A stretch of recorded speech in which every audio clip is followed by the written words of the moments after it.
Yesterday, we passed the most member-driven and transparent rules package in history and finally ended Democrats' authoritarian reign on our nation's capital. We restored and fully opened the People's House. Our first orders of legislative business have been exactly what we promised to the American people. We promised on day one to repeal Joe Biden's army of 87,000 new IRS agents, and yesterday we did just that.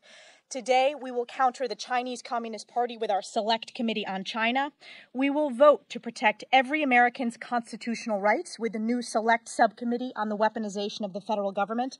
We will also vote to stop the Biden administration from selling our strategic petroleum reserves to China. And of course, this week, as thousands prepare to stand for life in our nation's capital next week, we will continue to hold the line and protect the most vulnerable among us by bringing the Born Alive Survivors Protection Bill to the floor. And we are just getting started. House Republicans are unified and united in our effort to implement our commitment to America to save this country. And it's my honor to turn it over to my colleague, Michael Cloud from Texas.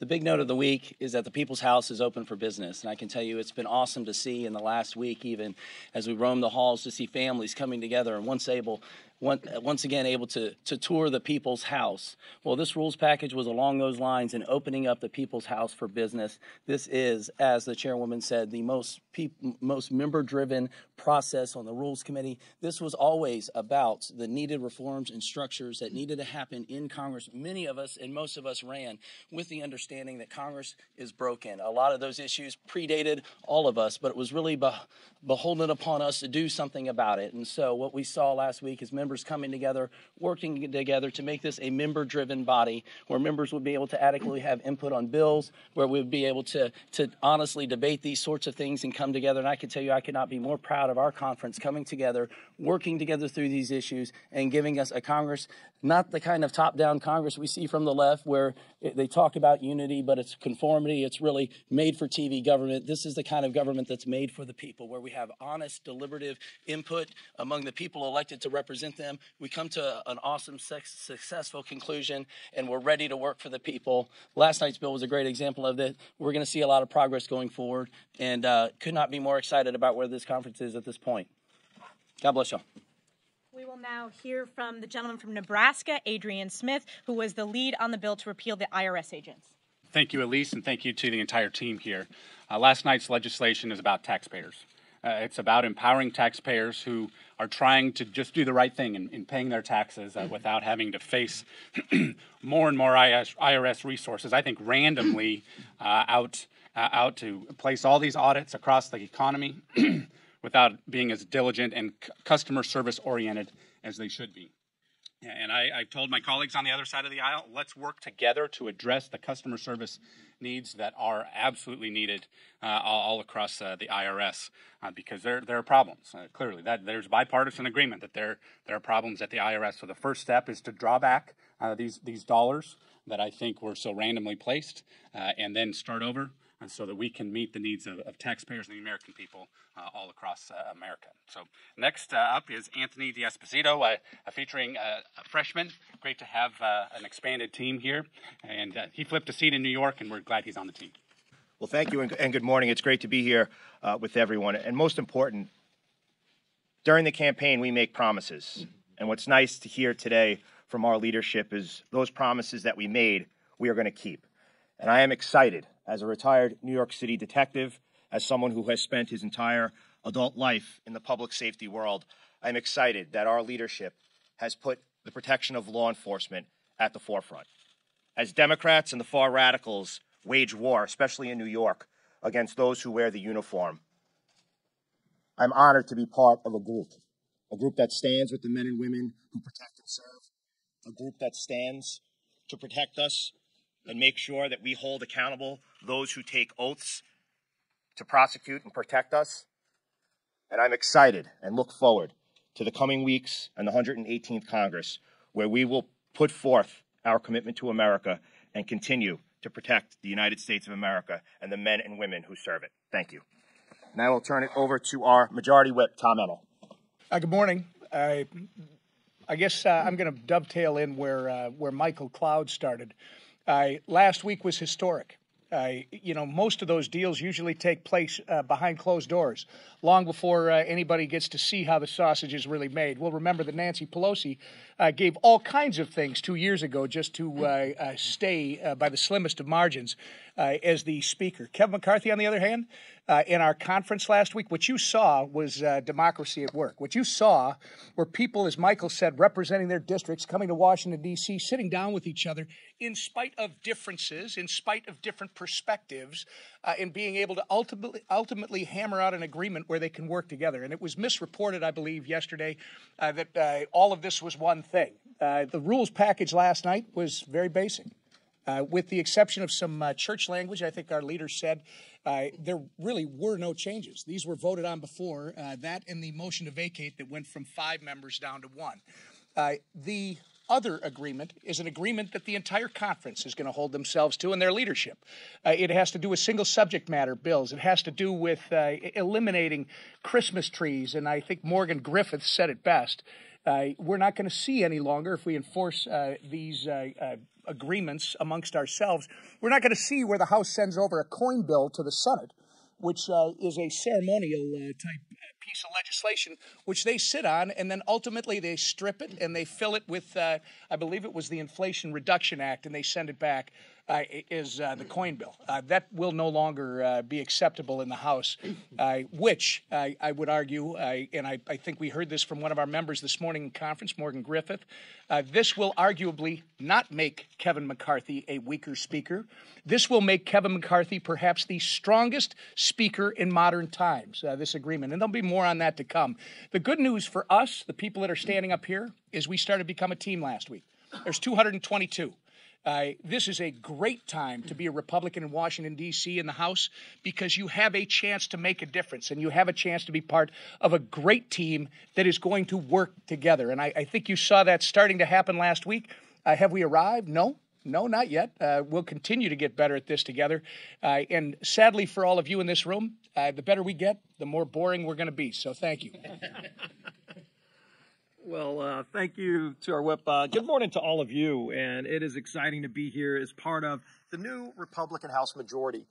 We've already started to get to work. You saw last night we passed the rules package. I know a number of members of the press were asking me yesterday morning even, are you going to pass the rules package? And we said, of course we are, because the rules package is a culmination of member meetings, negotiations that have been going on for months, frankly. And then you saw last week there were a lot of conversations about changing the way that Washington works. And that's really at the heart of what the rules changes addressed last night that passed ultimately overwhelmingly by our members, because Washington has been broken. I don't think you have to do a poll to know people across the country have recognized that Washington's broken. Washington just has not been working for the families, the millions of hardworking people across this country who are struggling under the weight of all the reckless policies passed, signed into law by Joe Biden, passed by Nancy Pelosi and Chuck Schumer for 2 years, where you've seen devastating inflation as a result of their reckless spending. You've seen incredibly high costs at the grocery store, everything you buy because of the reckless decisions made in Washington. Energy costs through the roof because of the reckless decisions made in Washington. An open border that has not only led to millions of people coming into our country illegally. Last year alone, the number of people that came here illegally are more than the people in the state of New Mexico. That's how many people came in illegally just last year. The fentanyl deaths. More than 100,000 of our young people died last year because of the fentanyl coming across our southern border. And what was Washington doing to address those problems? Not a thing. And in fact, they shut out the ability for members like us who wanted to solve these problems on behalf of the 750,000 plus people we represent. And so we knew that needed to change. In fact, that's one of the reasons we won the majority. And we ran on a platform of changing Washington. And that started last week. And you saw that debate. And it was a healthy debate. Frankly, it was a debate that needed to happen years ago. And so once we got through that, we had to formalize it in the rules package, and we did. And then we went to work. And the first thing we did is delivering on the promises that we made during the campaign. We made a commitment to America. We said the first bill we're going to take up is the bill to repeal those 87,000 I.R.S. agents. And Adrian Smith is now, you have the plaque? So he's got the plaque. With the result of the vote, 221 votes yesterday. Every Republican voted for it. Every Democrat voted against it. And think about this. Yesterday, every Democrat went on record saying that they want to more than double the size of the IRS to go after people like the hardworking families, the single mom who's working 2 shifts at a restaurant. The CBO confirmed that when they added those IRS agents, it wasn't just to go after the millionaires and billionaires, it was to go after people making less than $200,000 a year. Broke President Biden's pledge. We actually had an amendment when that bill was going through to say that the new IRS agents couldn't go after people making less than $400,000 to hold President Biden to his own pledge. Do you know every Democrat voted against that amendment? And so those IRS agents would be set up to go after hardworking families across this country. Frankly, what we need is more Border Patrol agents securing America's border, not IRS agents going after hardworking families in America. And so we passed that bill. And we're going to pass more good bills this week. You're going to see us today set up the Select Subcommittee on China to finally confront the challenge that is one of the greatest threats to our nation, and that is what the Chinese Communist Party has been doing all around the globe, making challenges to our country and other countries around the world. We're going to set up that church committee to look at some of these federal agencies that are weaponizing government to go after families across this country based on their political views. That's not what government should be doing. We're going to be looking into that as well. We're going to pass the Born Alive Act. This is a bill we talked about a long time. In fact, every Republican was a co-sponsor of this bill last Congress, and Nancy Pelosi wouldn't bring it up to a vote. And in our first full week, we're going to actually bring that bill up for a vote. Ann Wagner's bill that says if a baby's born alive outside the womb, in some states they actually are allowing that baby to be killed and calling it abortion. It's murder, and yet it's legal in some states. Even people that identify as pro-choice think that that's disgusting and immoral and shouldn't be allowed in America, and yet it is. And so we're going to confront that too. And then we're going to set up our committees. You saw yesterday we finished out the chairmanships. We're going to start populating the committees. And then the committees are going to get to work, bringing bills out that'll actually address inflation, allow us to lower costs for families, fighting for those families who have had nobody fighting for them in Washington for years, for way too long. Washington has needed to change. And last week we started that process. Last night, we culminated it with the rules package, and now we get to work implementing it. And that's ultimately what matters, is getting the job done for those families who are struggling all across this country. And we're excited, and we're up to the challenge. We're ready to get to work. With that, we'd be happy to take your questions. Yes, sir. I have 2 questions. The first for you, and then the other for Congressman Emmer. The first is, given all that we know now about what Congressman Santos lied about his resume, the various inquiries into him at the federal and local level, do you think that he should be a member of Congress? Well, you saw him seated last week. There were no challenges to that. This is something that's being handled internally. Obviously, there were concerns about what we had heard, and so we're going to have to sit down and talk to him about it, and that's something that we're going to deal with, just like there's a lot of other things we're going to deal with. Tom. You were in the negotiations last week. There's a lot of conversation around whether or not there's this 3-page addendum, these other negotiations and deals that were made with Freedom Caucus members. Can you confirm, is there an addendum? Is this an official piece of paper, or is this just a word-of-mouth agreement?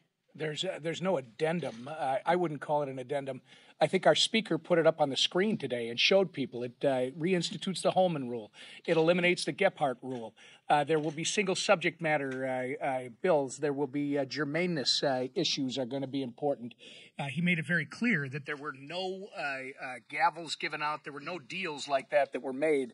This is, I think it's more than just aspirational. I think it literally is something that the entire conference is going to want to hold ourselves to, and frankly, hold our partners on the other side of the building to. But I wouldn't call it an addendum, because that was the confusion yesterday. We were voting on a rules package that literally had some minor wording changes in the church language, and then had the motion to vacate number changed. This discussion is about something totally separate. And in fact, somebody from downtown, I understand, was circulating a document saying this is the addendum that you're voting. Well, no. That's something totally separate, and I think the majority leader can certainly comment on it. So can Michael. That I think the speaker literally put a screen up today showing everybody what's in it. In that regard, why not release to the public all these deals that were reached? This screenshot that was shown in conference. You guys talk about transparency. Isn't it essential for the American public to understand exactly what deals were cut in order for him to get the speaker? Well, the speaker talked about that today, and some of the things involved making sure that our committees are represented by a full swath of our membership. It wasn't any person was committed a committee. But look, we've got a lot of different groups within our conference. The Democrats do as well, by the way. And we want to make sure, and this is something the steering committee is going to take up. So again, it wasn't like this person's allowed that spot on a committee. The steering committee is going to make that decision.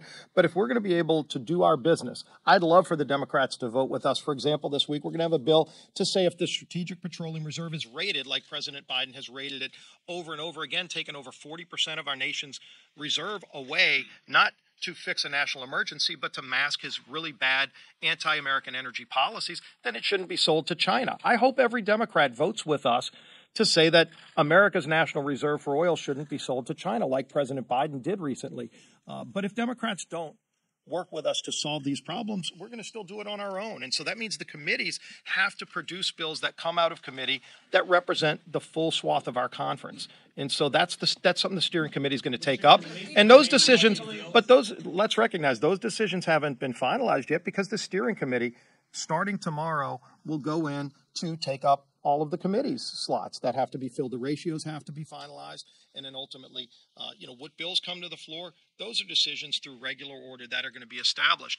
We'll have a term limits bill that we're going to bring to the floor, but it was clear it's got to go through regular order, which means we're going to have committees in person again. By the way, last night, not only did we get rid of proxy voting, we got rid of virtual hearings in committees. So committees can't be meeting in these Brady box style boxes where nobody's in a room and everybody's in some remote location and you can't even discuss an amendment. We're going to be back in person again, and we're going to be having field hearings. We're going to have the Judiciary Committee having a hearing on this open border at the border. We could actually go have that hearing at the place where the problem is happening. That's going to be exciting for people to see. As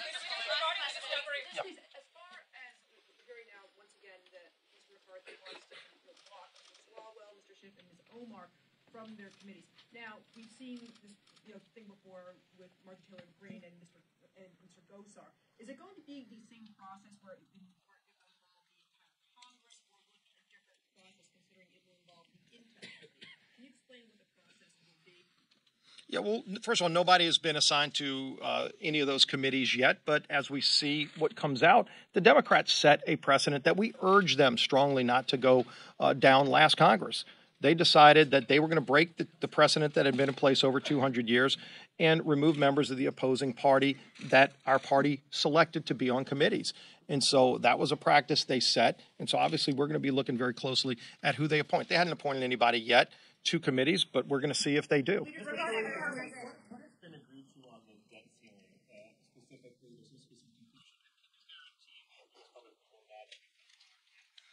Well, let's first make very clear why the debt ceiling gets hit. And I think this is an important education process to have now and an important conversation to have now because we haven't hit the debt ceiling yet.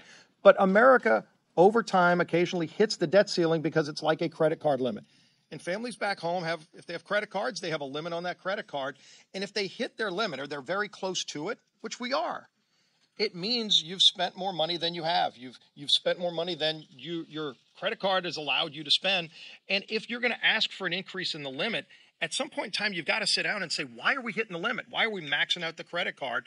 Because this is the nation's credit card. And frankly, it's not us, but next generations that are going to have to pay this. Debt is not something that's just innocuous. It's going to ultimately have to be paid by somebody, and that's future generations. And so if the country is spending more money than we have, and it's trillions of dollars, by the way, and Joe Biden, you saw trillions and trillions of dollars in bills to rack up debt that ultimately somebody's going to have to pay. There is no free lunch. And so if we're about to max out the credit card, then before we hit that limit, shouldn't we have an honest conversation about how to start living within our means, how to make sure we're not spending money that we don't have before that comes up? And when that comes up, at the same time you're dealing with the debt limit, you ought to also put in mechanisms in place so that you don't keep maxing it out. Because if the limit gets raised, you don't go to the store the next day and just max it out again. You start figuring out how to control the spending problem. And this has been going on for way too long, and we're going to confront this, and I think the American people have called on us to confront this problem. Yes, back in the back. We're going to go in the back. Yeah. No, and in fact, we haven't talked about reducing defense spending. We've talked about bringing accountability to government. A government has needed accountability for a long time, and we've seen none of that over the last 2 years. Whether it's the origins of COVID, where everybody in America has asked that question at some point in time. We were told it was, some bat biting a cat, and the cat bit some guy in the wet market in Wuhan. And now scientists are looking at it saying that's probably not what happened. It's probably a genetically manipulated disease that was probably manipulated in the lab in Wuhan. And yet Democrats refuse to let us even talk about that over the last 2 years. We're going to be investigating things like that. We're going to talk about accountability on spending in every federal agency. And if there's waste, fraud, and abuse in any agency, it's got to be rooted out. And so that's what we've been talking about, is how to aggressively root out waste, fraud, and abuse with taxpayer dollars. And it started with the I.R.S. bill last night that Adrian passed. Right over here. Well, I'll come to you next. Wait, I'm sorry, can you repeat that?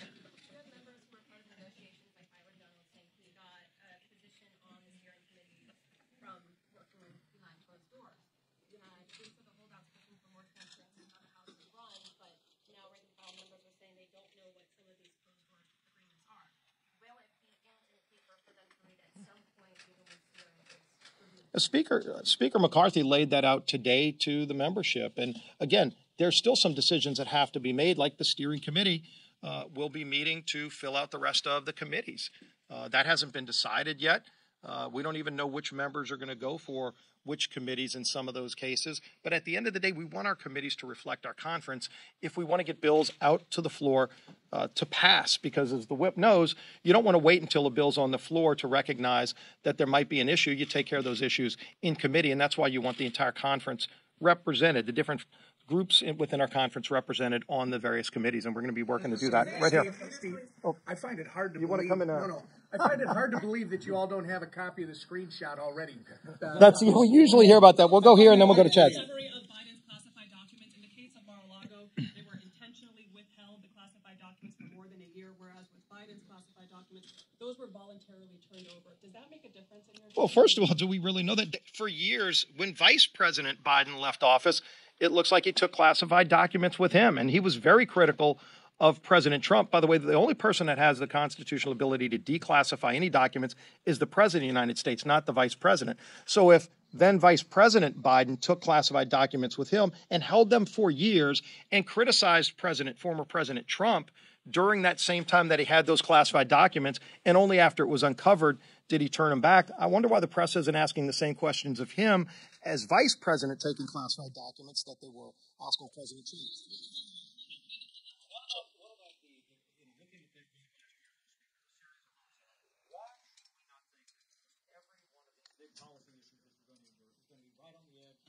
Three or four votes, all the drama, whether it be cutting spending, even the abortion bill, some of these things are very controversial. Why is that pass not prologue for the next 2 years? Well, with a 5-seat majority, if you have a few people that are absent because there are family issues back home, we saw that some members had to get back home to a loved one that had a health issue, and that ultimately is something. Look, nobody said any of this is going to be easy. Fixing the problems of the country is complicated because they're huge problems. These aren't small problems that our country is facing. The good news is we've got a majority that all from various philosophies, people from different walks of life, all came here to help solve problems. And these are big problems. It's going to take a lot of work. It's going to take committees doing a lot of work to ultimately get the policy right. What's important is not the margin of the vote, but making sure we get the policies right to fight for those hardworking families who have been left behind by Washington for far too long. And it's going to be an exciting process to watch. I think people are going to be tuned in like they were last week. Look forward to talking to you soon.